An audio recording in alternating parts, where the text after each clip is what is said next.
Saudara, kebakaran melanda pemukiman padat penduduk di Polewali Mandar. Kebakaran membuat 4 rumah warga ludes terbakar. Kebakaran rumah warga ini terjadi di Kelurahan Madate, Kecamatan Polewali, Kabupaten Polewali Mandar, Sulawesi Barat, 1 Desember 2024 kemarin. Kebakaran di permukiman padat penduduk ini membuat warga panik. Api pertama kali terlihat di bagian atap rumah milik salah seorang warga, lalu merambat ke rumah lainnya. Angin yang berhembus membuat kobaran api semakin cepat menghanguskan rumah warga.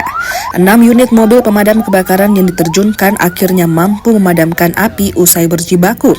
4 bangunan rumah warga serta sebuah kios ludes terbakar, sementara sejumlah rumah lainnya ikut terdampak dan mengalami rusak berat. Awalnya api bermula dari salah satu rumah lagi kurang tahu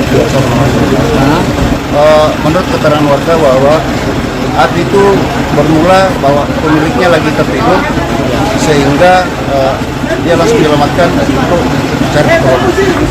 Untuk mengetahui penyebab pasti kebakaran, aparat kepolisian dari Polres Polewali Mandar telah melakukan olah TKP dan memeriksa sejumlah saksi.